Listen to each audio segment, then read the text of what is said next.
a few quick words and welcome Nile and everybody else to the T-Space Architecture Lecture Series. This is the 9th year we're running the residency, soon to be a decade, under the bigger theme of sublimity this year. Our residents are here on the panel, Miranda, Abdullah, Shrey, Alex, and Claire. And they will be running the Q&A and introducing our guest, Nile Greenberg. Thank you for being here. So I will pass it on to you right away. Just for if you don't know, the residency program is an annual program. It happens once a year in July, and it's an intensive studio. It runs for 25 days. We are about halfway through, and so the residents are producing stunning works, and the lecture series helps feed that dialogue.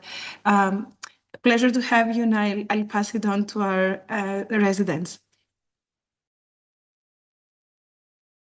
Hi, everyone. Today, I am truly pleased to be able to introduce you, Nile. Thank you for joining us. Nile is a founding partner of Able Nile New York, or INI, which is a practice that synthesizes structure, materials, organization, and media as architecture. Recent accomplishments of the office include editing the 2025 issue of Flash Art Volumes on the theme of crisis formalism to reimagine form in response to climate, labor, power, and media. INI was also recently recognized for the AIA New York's New Practices competition for the 2020-2023 cycle. Nile serves as an editor for the Brooklyn Rails architecture section. He published works including co-authoring the Advanced School of Collective Feeling, which is a study on the relationship between physical culture and housing in the 1920s. He's also curated exhibitions such as The Two Sides of the Border, featured at the Yale School of Architecture. His work has been presented at the 2025 Venice Biennale, the ETH Zurich, Cornell University, Fazio Maiocchi, the AIA Center for Architecture, University of Melbourne, and Cooper Union, to name a few. In addition to his practice, he is an educator who has taught as an adjunct professor at both GSAP and Cornell University. Thank you again, Nile, for joining us today. Thank you. Thank you for the introduction and the invitation to T-Space.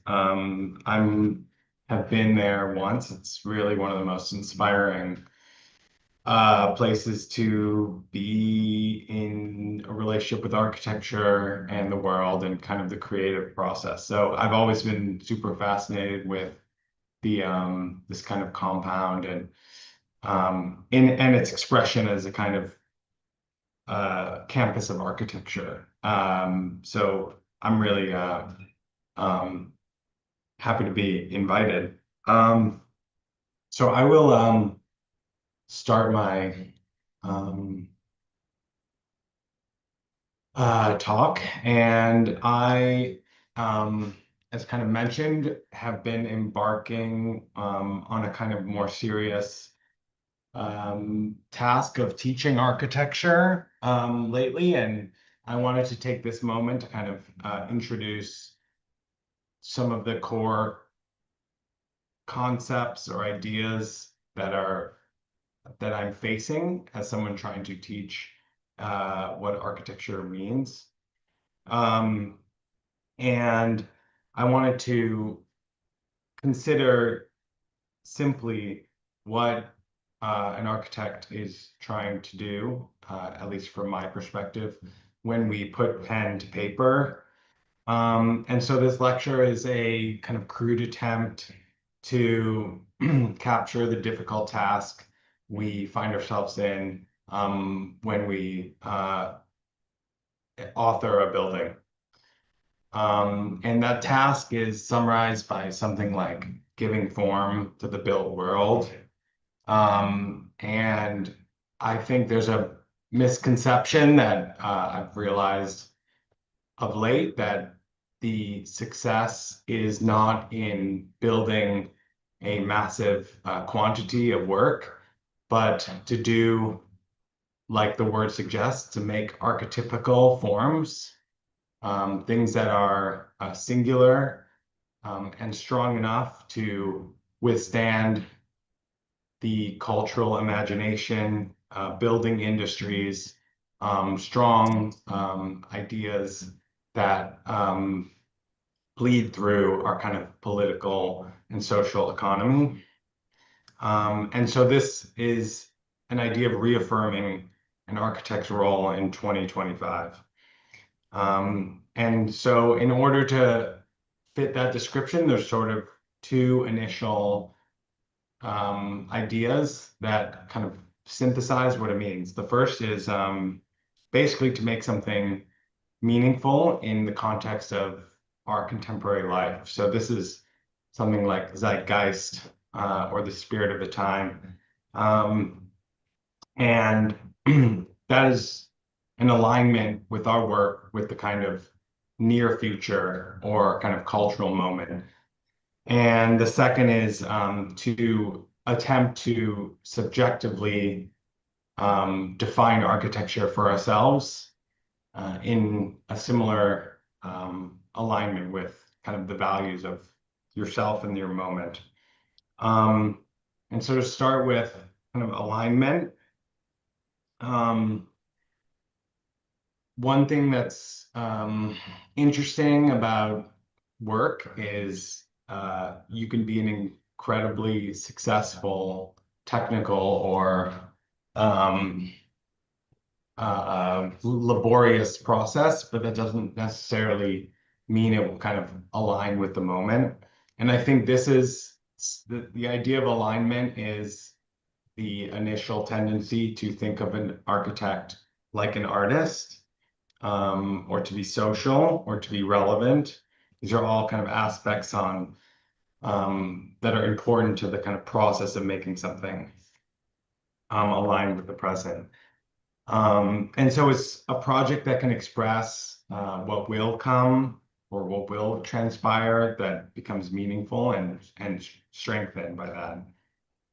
And so in this way, an architect is really a social and cultural and political actor, and it is part of our job, just one part, to sort of synthesize the present in our work.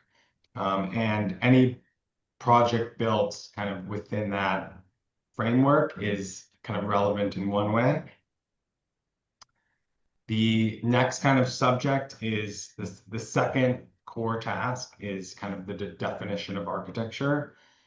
And this is the fact that no matter what we do, in some ways, there is a language of architecture and a history of building. And I don't mean that in like a classical sense, but that space exists, and it is our selection of the language, or our kind of selection of that long history that becomes relevant in our translation of any kind of political or social or just an idea related to the present, and using the kind of tools we know and the medium that exists, which is architecture, to kind of develop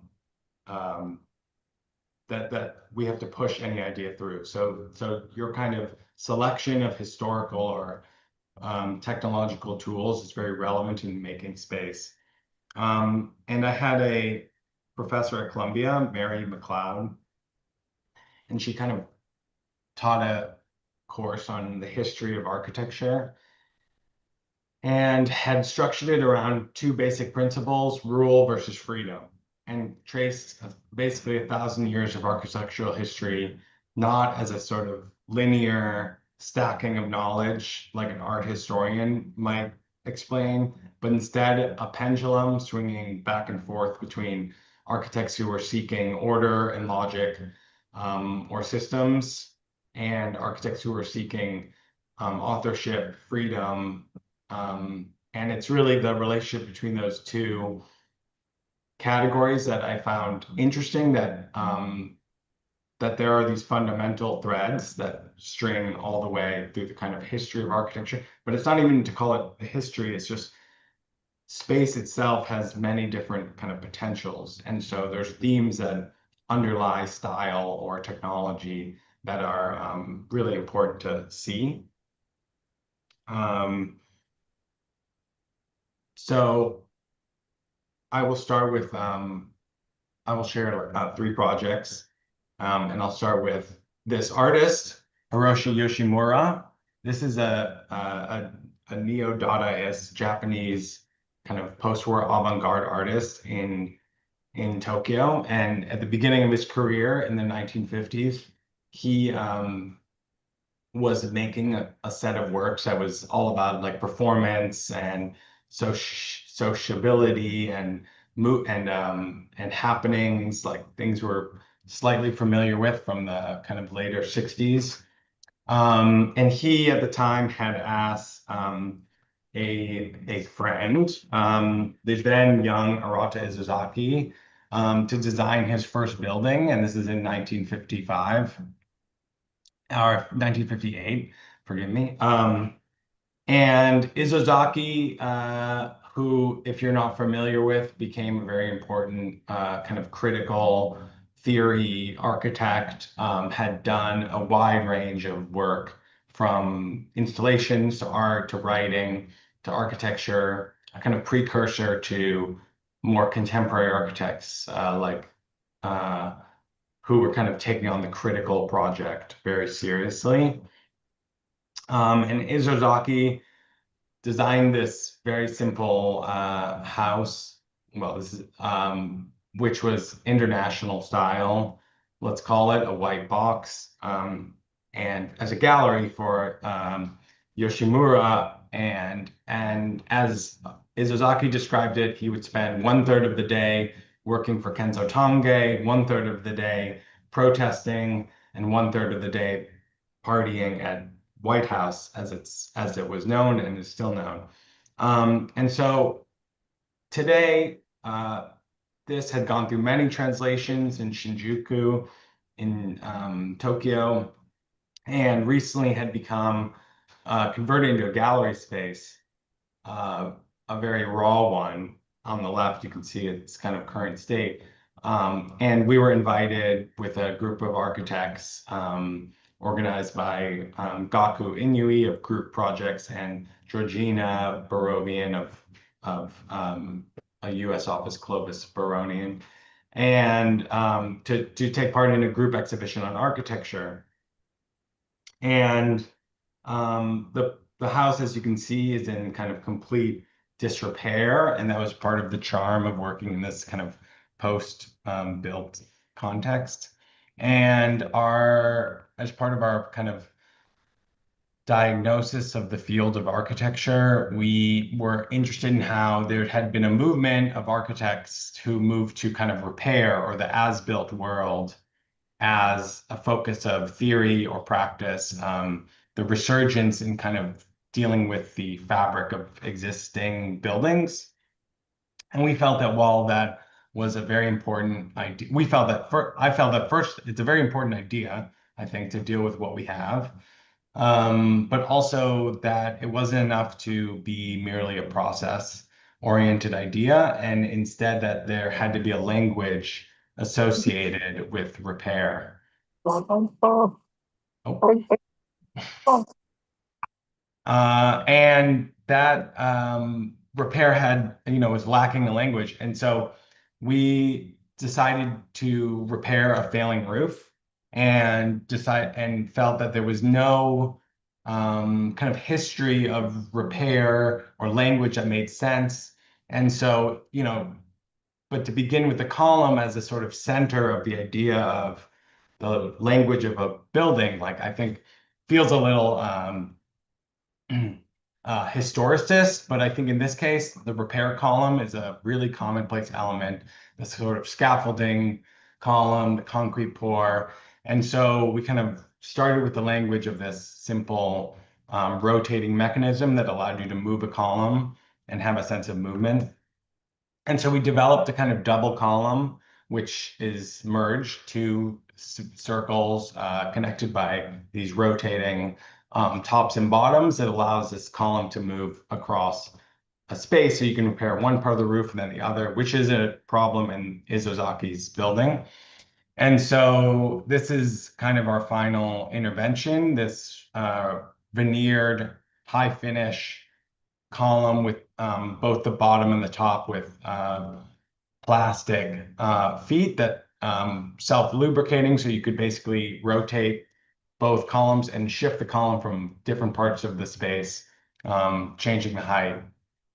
And this was the idea of giving a sort of pop sensibility, often associated with kind of hardware store mechanics, and also the kind of high finish column you might see in, Mises Tugendhat house. And so it became this kind of intervention to help repair the roof. And this 16-foot tall column, still is there. I think it's 2 years later. They use it as a gallery, but also as a kind of something that's actually keeping the roof from failing. So this is an idea of kind of trying to bring the perspective of the kind of repair in the as-built world and also trying to give it a language of architecture. So the next project starts with a kind of dossier. We were asked to guest edit an issue of Flash Art, a kind of an arts magazine started in the late 60s in Italy that had just begun an annual architecture issue. This issue is called Volumes, and Michael, my partner at Eni, and I were asked to edit the issue. We selected a theme that was really big. We wanted to sort of take on something quite large and important, and that's kind of crisis and form. And so there is a sense, a collective sense of crisis. I think many people in my generation and below me have a kind of hum of impending doom. And I think this sense of the intensity of it often leads to escapism or apathy, ways of kind of realizing that what we do is up against a lot in terms of the kind of problem-solving narrative of architecture. And that's, I think, true. And so part of this idea was to attempt to kind of recapture form by trying to integrate it with crisis, trying to understand what are the formal implications of crisis, how to react to something very particular, but hard to pin down, which is kind of an idea of the polycrisis, a multi-headed monster that feeds itself, a sort of Ouroboros of issues around the world, and so in this issue we basically ask what do we do in this situation? And so we came to many thinkers, and we started with a kind of review of these kind of we call them milestones or roadmaps to crisis. And one, for instance, was after 9/11, Dillers-Cofidio proposed a kind of type of crisis tourism in which they built a simple viewing platform for the kind of public to raise up onto this platform and just simply view the ground zero site. And this was a kind of moment of understanding a very direct crisis and how not by building a new building, but by kind of harnessing the flows of pain or of curiosity associated with it that kind of unlock a new architectural idea. We talked to artists such as Cyprien Gaillard, a French artist who deals very explicitly with kind of repair and time and failure. Recently, a show called Humpty Dumpty, a major show at Gallery Lafayette in Paris, which kind of dealt with how architecture, or how the world was sort of like in a spiral of catastrophe. We had kind of conversations with other architects on the intensity of practice right now and the kind of challenges of kind of creating a narrative. We also did reviews of architecture, in this case, review of B Plus, a sort of German-based, Berlin-based office who had done a project in Minneapolis, and kind of who understand that how the built world operates in a slightly different way. And then also kind of essays on works that deal with collapse and scale and architecture directly. And at the same time, we were working on a project that was serving for a kind of the kind of theory and design at the same time. And so this is for a recording studio outside of Toronto for musical artists, and fascinated with the idea of failure or collapse as being part of a language of architecture, not pessimistically, but trying to understand that how architect could be representative of a moment without necessarily, being negative or positive or guiding things as a pessimistic or optimistic framework, but more one that meant something. And so we were dealing with a kind of simple problem or a simple idea. So we started with a sort of a dome in a way, a platonic solid, and then examined all these forms of kind of failure we could enact on it. In this case was a kind of digital high resolution decay. And in the end, we kind of developed this model that much more came from a geometric framework in which a sphere and a spiral are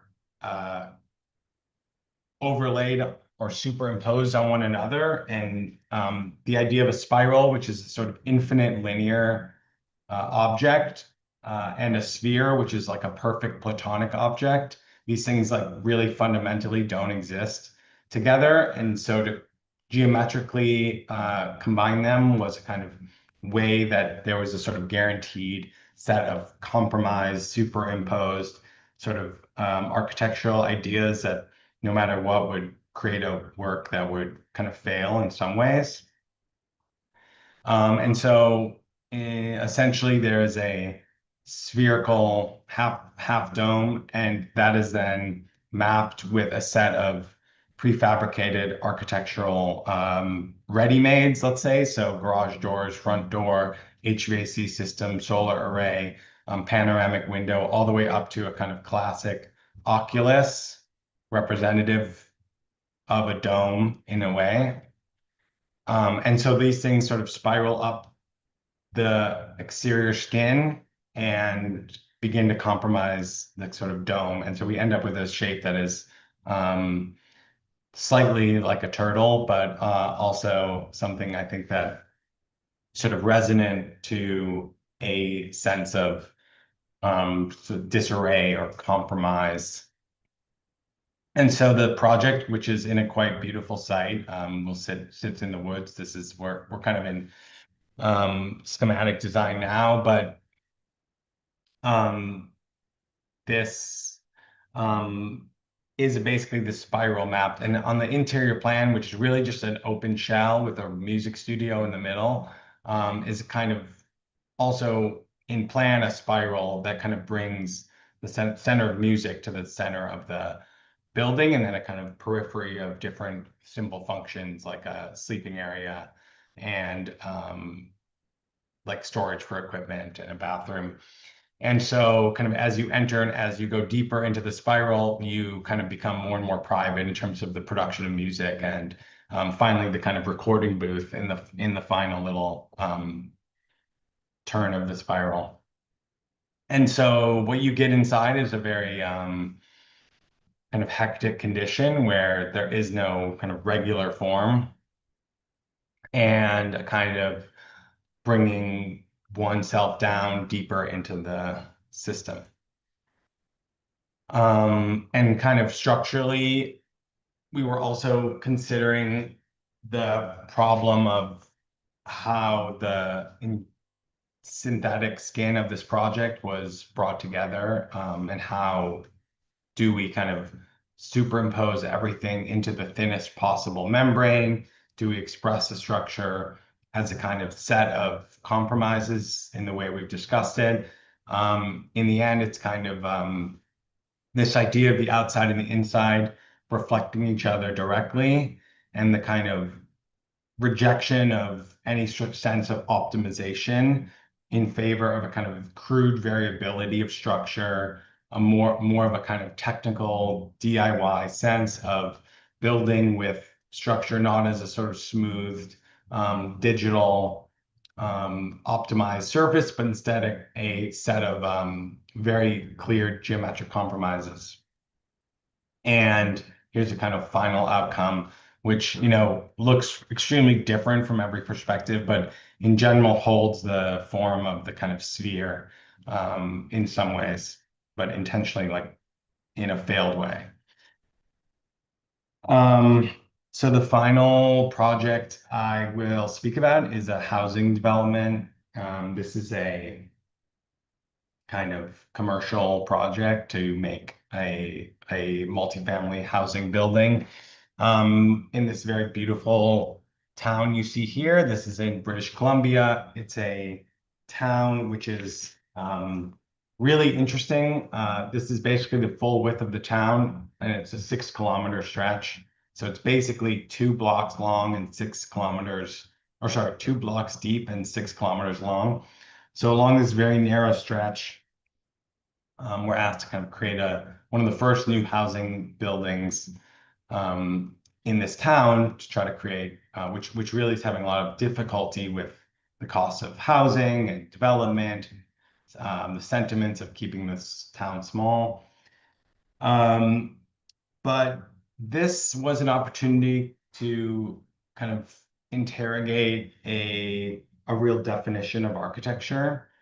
One of my understandings in the kind of definitional sense is that kind of good architecture kind of creates a sort of a stage, but also an oculus in a way to see the world around you, and to create, done well, architecture creates a distance between the city or the nature or each other's in such a way that it helps you understand where you are. So it's that mediated response that I'm interested in. And architecturally, especially in housing, this poses a unique problem or challenge that housing is extremely standardized practice. And so abstraction in housing often takes place in very really nuanced or smaller scale interventions, like a door that's a different proportion than you're used to, or a window that's larger than it needs to be. And it's kind of that scale that poses a challenge for architecture to really like not, so it doesn't have there's a trouble kind of creating a whole out of these smaller abstractions. And so on this site, we were presented with this kind of parallelogram of the site, and one of the first kind of initial responses was kind of break it into thirds and kind of create basically rectangles that would serve as the base of the building. This had to do with optimizing the site floor area and things like this, but also presented a unique architectural idea, because each unit in the building was essentially staggered, and it allowed for each unit to get something that everyone had, which was a open plan room with windows on all sides, basically. The entries actually enter on this fourth side here. So you end up with is like a standardized room that everyone gets, slightly different in each case. and I'll explain why. But and then a kind of service core where whether it's 1, 2, or 3 bedrooms still feeds this sort of self-similar condition of this open room. And so you have this kind of crude model photo of kind of this open room and the sensation of looking in and out and in every direction, even though you may be on the 4th floor of an apartment building, you get this sense of everything around you.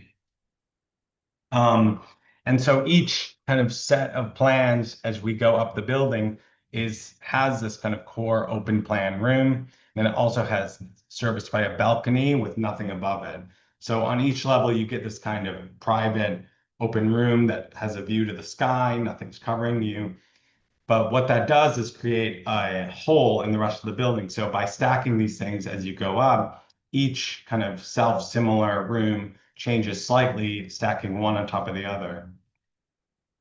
And it is this kind of simple idea of giving the relationship between one unit and the other, something that you recognize in someone else in the building, but also something that gives a kind of quality to life within your particular unit.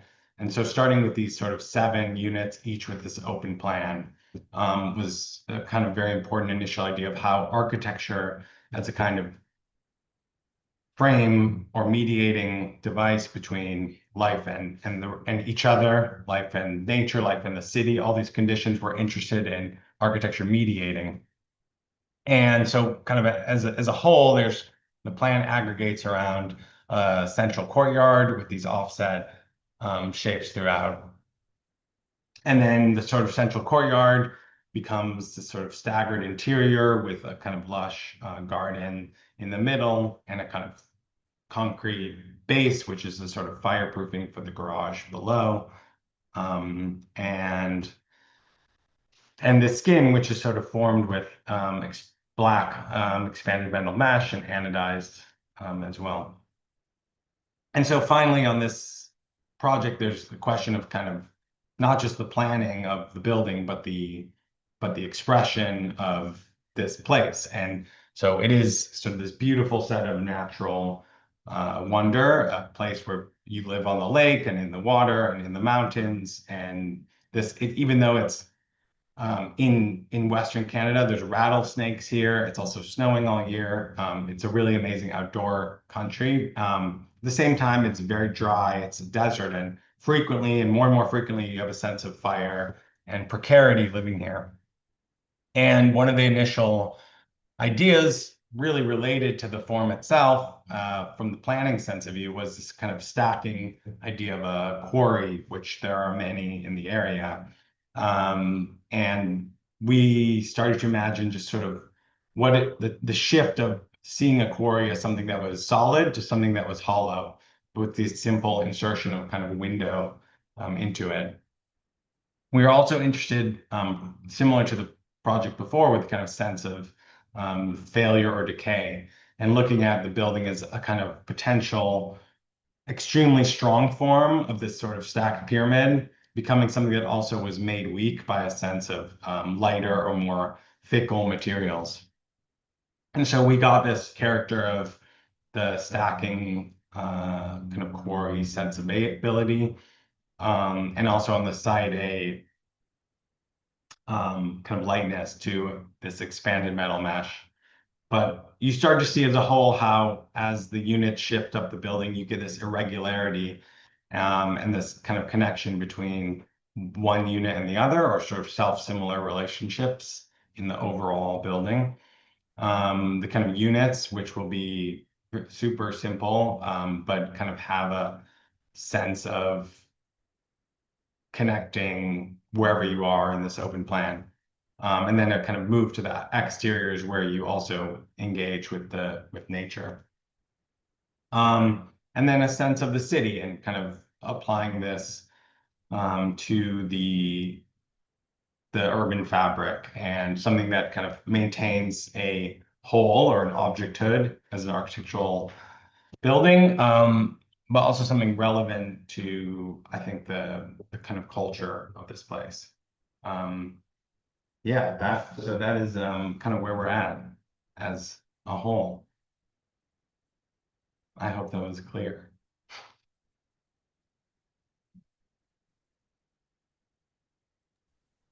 Very much so. Thank you so much, Nile, for outlining the philosophy, the philosophical approach, and how to experiment with different means and media and through your graphics and model making. Let's open it up to questions.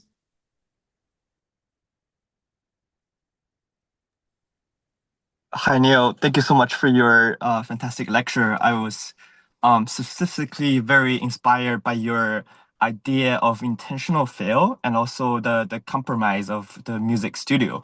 I wonder what's your opinion on the idea of improvisation. I was very inspired by reading the Gothicness by John Ruskin, and he was talking about how by granting autonomy to manufacturers like sculptors and stuff like that, it sort of like allows a degree of freedom in expression. Therefore, something that's mutating from the blueprint of architecture.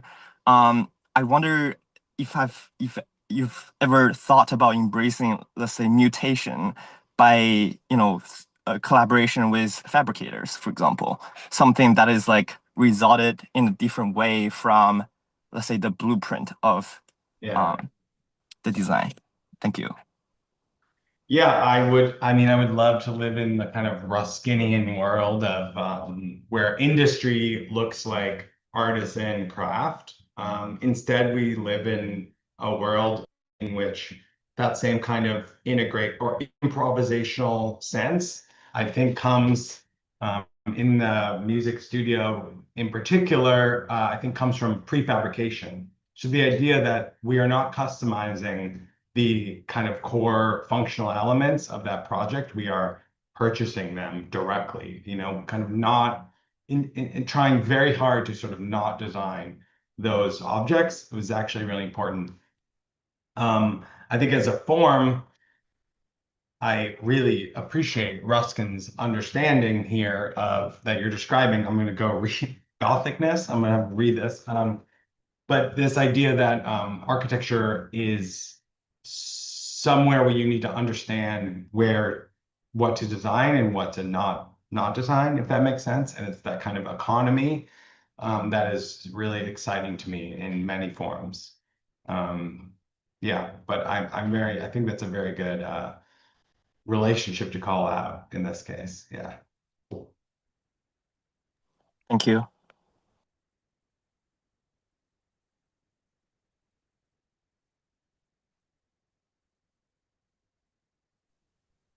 Hi, Nile. My name is Claire, and I really found your crisis formalism portion of the lecture intriguing. I was wondering if you've thought about the difference between maybe repair and erasure, and if repair sometimes contributes to the erasure of the past at all, or I don't know. I think like in some projects, repair might not always be the answer, and I wonder if you thought about that in your process. Yeah, I think it's a great point. Often in the world of in the dealing with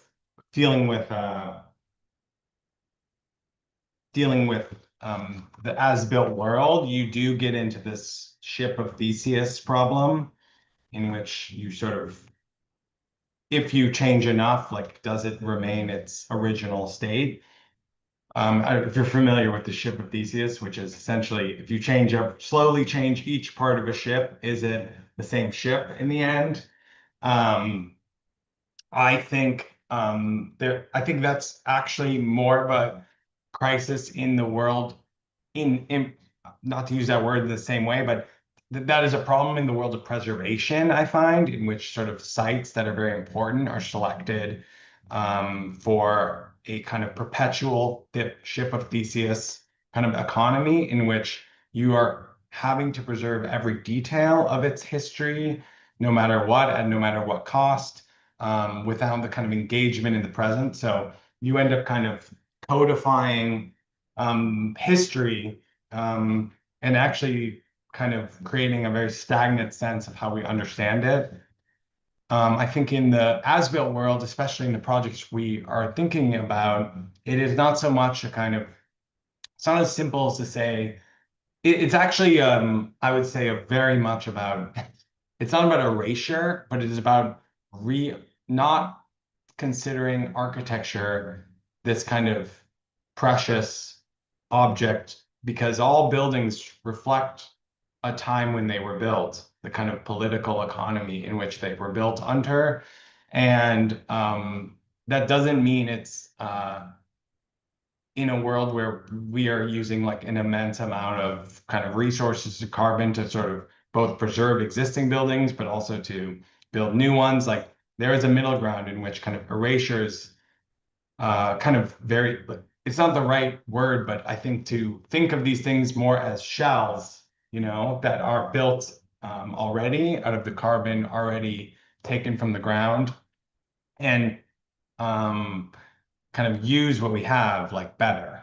And sometimes that might, I mean, we should try to avoid cultural erasure at all, you know, at all costs. But I think most of what we're discussing is things that are typical buildings, right? Or things that there are many copies of.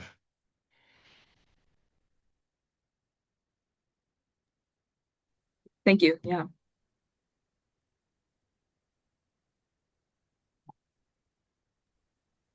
There is a question in the Q&A, Matthias Neumann. I very much appreciate he saying your sensibility of crisis and a certain notion of inevitable disaster.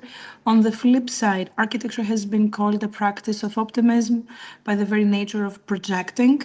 Could you expand on this dichotomy? Yeah, I think this is one of the most challenging questions in the crisis formalism framework, which is it reads, especially with such a hyperbolic title, as something that is very pessimistic, that we're kind of in a flow of crisis, and an architect is there to kind of ambulance chase or kind of try to kind of call the alarm.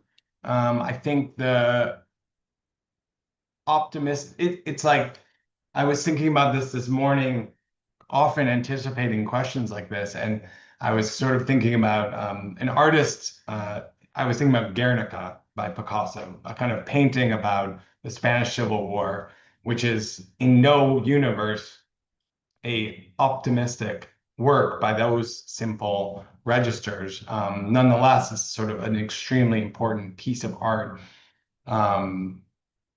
And beautiful in its own way, and it's and politically meaningful. And so I think like to register architecture as kind of optimistic or pessimistic is I think just really simplifying what happens here. I am an optimist by nature. I'm also interested in our present moment, and I think optimism and pessimism both kind of feed into the cycle of crises, and kind of in our more complex elaboration of how to deal with the polycrisis. One of the nefarious effects of an interconnected set of crises is that both solutions-oriented things and sort of siren or calling for help type of work both kind of feed into the structure of crisis that we have. And so often the work is about kind of deflection, invisibility, superimposition, camouflage, these techniques that are meant to destabilize our kind of foundational definitions of like legibility. And so it's kind of hiding our critique or intentionally presenting dichotomies, like being optimistic and pessimistic, you know, kind of trying to superimpose these differences helps create a more noisy and illegible form, which in my belief is kind of more appropriate and exciting engagement of architecture with these simple ideas. And we presented that dome project, the recording studio, in Carlo Rotti's biennial this year, which was a very kind of solutions oriented or techno futurist. I mean, it had 400 different projects in it, but so it presented many perspectives, but as an art was a kind of set of solutions or kind of responses. And I think our work was sort of very critical of the kind of legibility of that type of idea. So I don't know if that helps. I think that was in the chat, but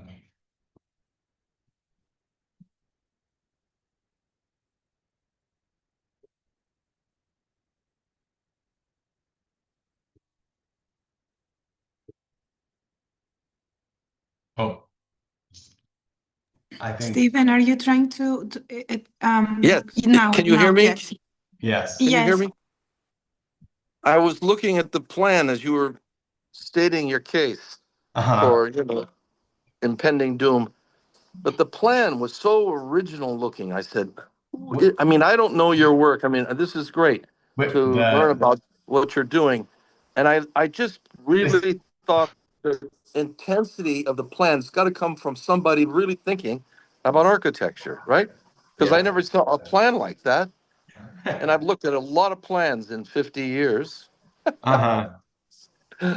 And I must say that I think that what's really, exciting is the deep thinking and the ideas that drive your designs. And I hope you can keep it up and not get, in a way, watered down with too much work. And my idea of your work is really an extension of Lebbeus Woods. Lebbeus was a very close friend of mine, but he was an optimist pessimist. Yeah. If you look at his Sarajevo project or his San Francisco projects, he was the kind of archetypal optimist pessimist, and that balance is very exciting if you can maintain it. I think it's really and I really hope you get more work, because I think also the housing in Canada looks interesting, and yeah, I think it's really I think Guernica is a very good example of something very beautiful and politically meaningful. But how could you say that it's optimistic? It's not. It's some combination. Anyway, thank you for the talk. Thank you. Yeah. No, I appreciate the commentary. Yeah. I think it's a challenge. I think I'll say the Lebbeus Woods Sarajevo projects have come up over and over again in this dialogue. And because it's such a clear example of kind of dealing with crisis, Right. and an architect's kind of integration with that. I find it like its legibility is, to me, almost like the problem. And that's like 2020 hindsight, right? Because now I can read that very clearly. I wasn't, there when that was happening, but I can imagine that was a more harder to kind of perceive what was going on there. But that carries on through all of his projects. I think there's a kind of balance between. I don't know. It's something which, in a way, is part of our times too. And I think that's what's. I think you should try to publish what you said today in a way that can find this balance between optimism and pessimism. Yeah. Great I'm trying work. to find the third way. Right, exactly. Yeah. Exactly. Yeah. Anyway, thank you. I'm sorry to I be so appreciate far it. away. One more question by Michael Cohen in the Q&A. Does a noisy or illegible architecture suit your aesthetic sensibility, or is there an effort to avoid aesthetic sensibilities in order to engage with the present moment?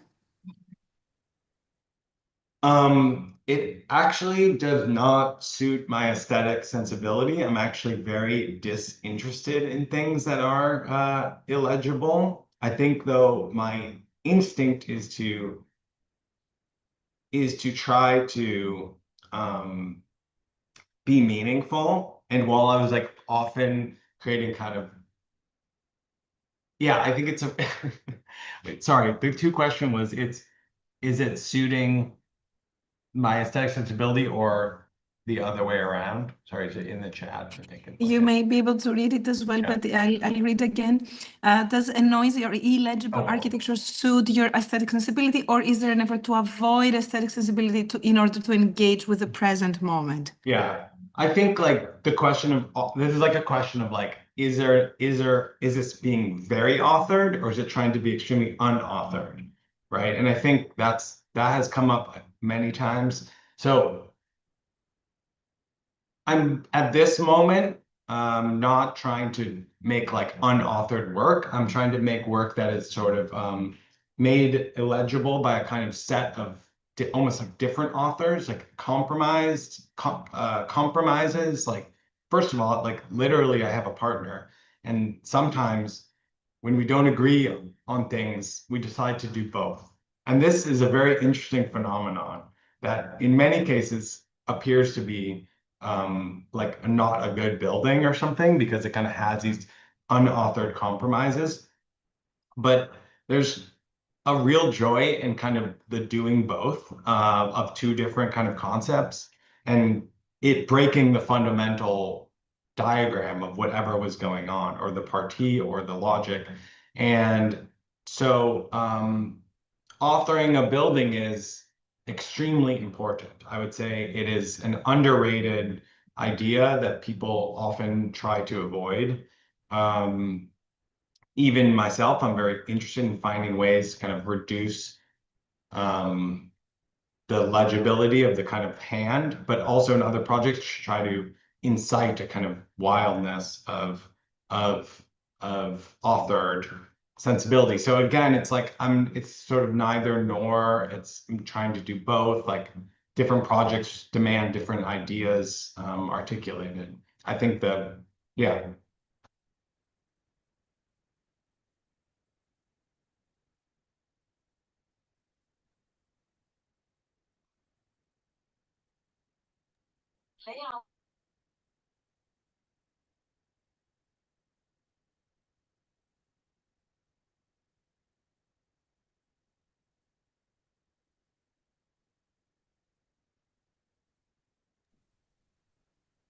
Beautiful.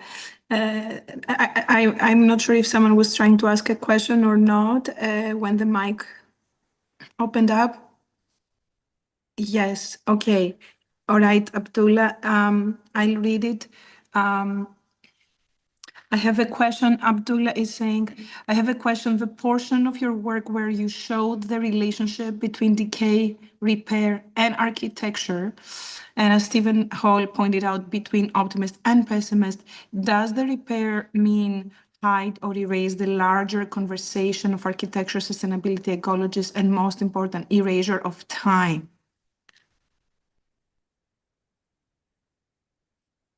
Mm-hmm.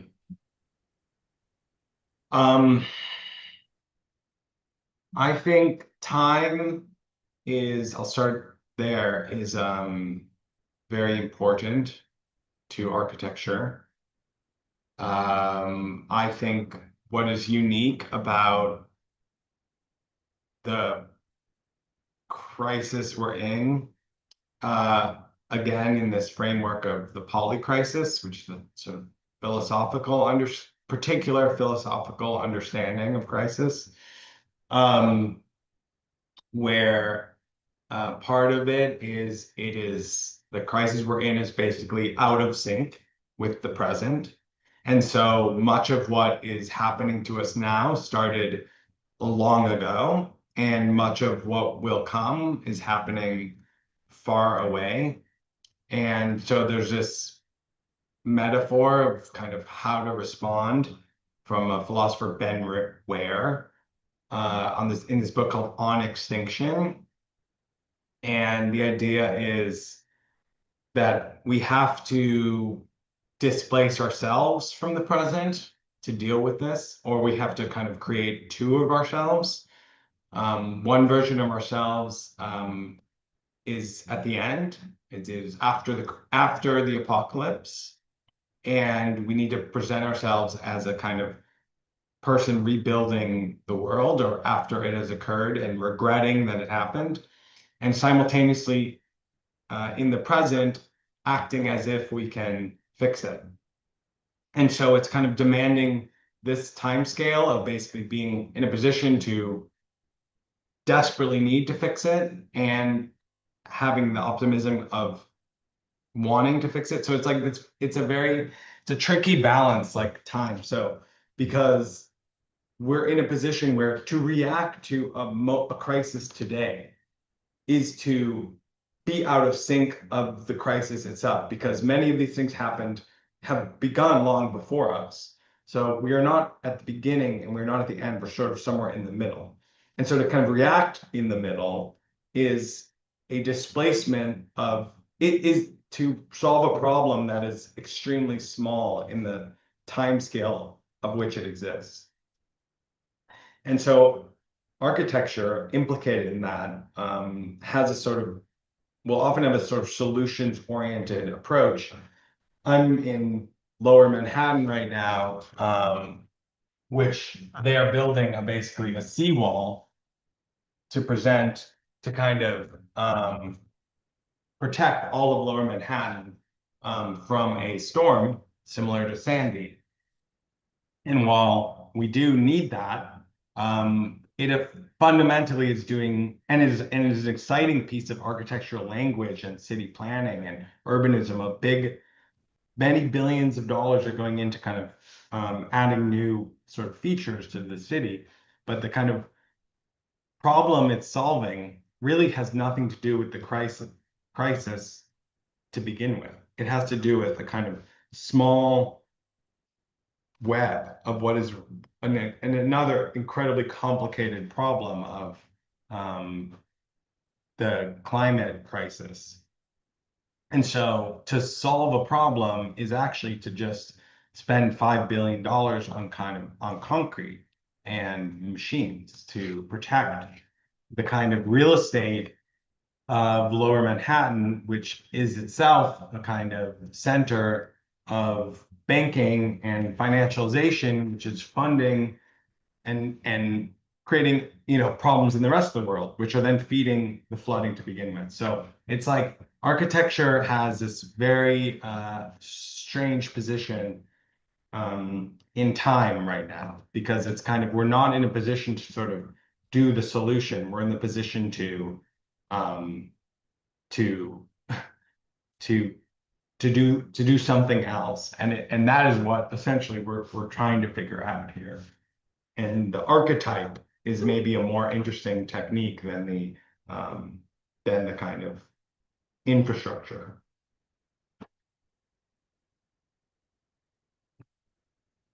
Okay. Nile, thank you very much again. I very much enjoyed this dialogue. More soon, I hope.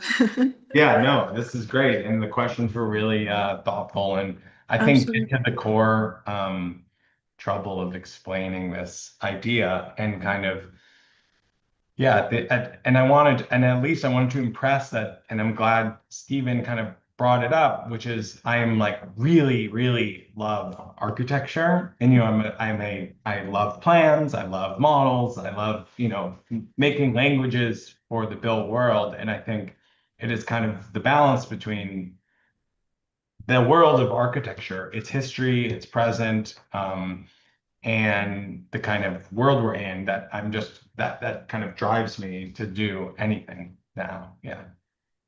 Exactly. Yeah. Working with passion, working with ideas, working with doubt, all of this energy that you're bringing in is very much commendable. Thank you very much for Thank you. for your And thank you all. Good luck with the summer. It's really great. absolutely, yes. Yeah. Bye now. Bye. See you soon. Yep.